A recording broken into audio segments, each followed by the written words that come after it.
Assalamualaikum warahmatullahi wabarakatuh. Kami dari kelompok 4, Matkul Manajemen Risiko Fraud, ingin mempresentasikan hasil diskusi kami dengan judul yang akan kami bawakan, yaitu Peran Internal Kontrol dalam Manajemen Risiko. Sebelumnya izinkan saya memperkenalkan diri. Nama saya Nia Azania Khairani sebagai moderator dan Moh Setia Iqbal Harefa, Murni Asih, dan Noviani Kensunurat sebagai anggota kelompok 4. Oke, selanjutnya kita akan masuk ke dalam pembahasan yang pertama. Pengertian internal control. Pengertian pengendalian intern menurut Committee of Sponsoring Organization atau disebut KOSO, menurut Susanto adalah KOSO menyatakan bahwa pengendalian intern menjadi dorongan yang diberikan kepada seseorang atau karyawan dari bagian tertentu dari organisasi atau organisasi secara keseluruhan agar berjalan sesuai dengan tujuan. Tujuan internal control: mengamankan aset, mengelola catatan dengan detail yang baik, memberikan informasi yang akurat dan reliable, menyiapkan laporan keuangan dengan kriteria yang telah ditetapkan, mendorong dan memperbaiki efisien operasional, mematuhi hukum dan peraturan yang berlaku. Kemudian adalah fungsi dari internal control. Yang pertama adalah preventive control. Apa sih preventive control itu? Preventive control itu adalah meminimalisir permasalahan dalam organisasi. Contohnya, memperkerjakan personel yang memenuhi ketentuan, memisahkan tugas karyawan, serta mengatur mengakses data. Yang kedua ini adalah detentive control. Detentive control itu adalah pengendalian yang didesain untuk menghasilkan kasus pengendalian yang tidak terelakkan. Contohnya, menduplikasi pengecekan kalkulasi dan mempersiapkan rekonsiliasi bank serta neraca saldo tahunan. Dan terakhir ini adalah corrective control. Corrective control ini adalah pengendalian yang bisa mengenali serta membetulkan permasalahan dan mengoreksi serta memulihkan dari kesalahan yang timbul. Misalnya, simpan cadangan file, perbaiki kesalahan entry informasi, serta panggil kembali transaksi agar diproses lebih lanjut. Kemudian kita masuk ke dalam poin yang kedua, yaitu adalah pengertian manajemen risiko. Pengertian manajemen ini adalah suatu proses kegiatan yang terdiri atas perencanaan, pengorganisasian, pengukuran, dan tindak lanjut untuk mencapai tujuan perusahaan berdasarkan dengan sumber daya yang ada. Sedangkan istilah risiko atau risks ini adalah kemungkinan situasi atau keadaan yang dapat mengancam pencapaian tujuan serta sasaran sebuah organisasi atau individu.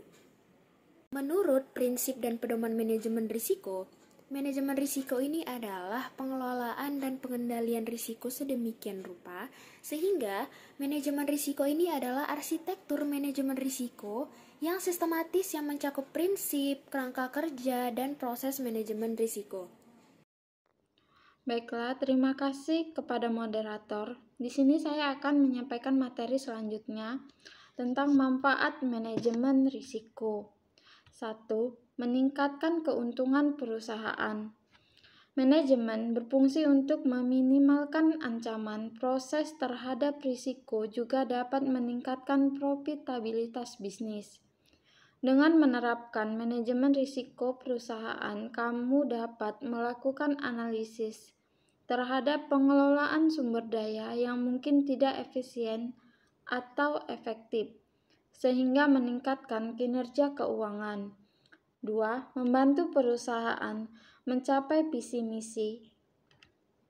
Manfaat utama dari manajemen risiko perusahaan adalah mendukung pencapaian visi misi dan tujuan bisnis. Tanpa implementasi yang tepat dari proses manajemen risiko, perusahaan akan menghadapi kesulitan bahkan risiko kegagalan dalam mewujudkan visi misi tersebut. 3. Menjaga kepercayaan stakeholder. Manfaat dari manajemen risiko perusahaan dapat menjaga kepercayaan stakeholder.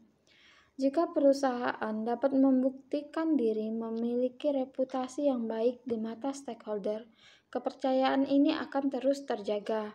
Kepercayaan yang kuat dari stakeholder dapat membuka peluang kerjasama yang lebih banyak dan memperkuat reputasi bisnis secara keseluruhan.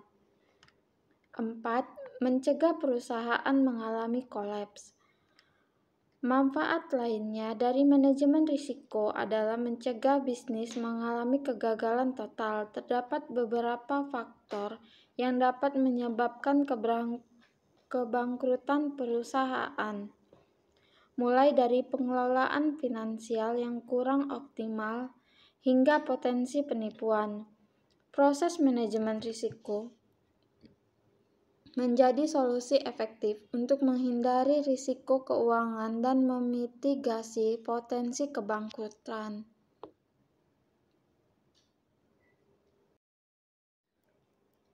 Memfokuskan pada kinerja manajemen dalam mencakup pengembangan kontrol dan aktivitas monitoring untuk mengevaluasi kinerja supervisi aktivitas perusahaan. Hal ini dimaksudkan agar terjadi kesesuaian aktivitas dengan kebijakan dan prosedur serta kesesuaian aktivitas dengan peraturan-peraturan dan regulasi. Kegiatan suatu organisasi dan pengendalian intern seringkali efektif dengan adanya tekanan dari pihak luar. Peran internal kontrol dalam manajemen bisnis.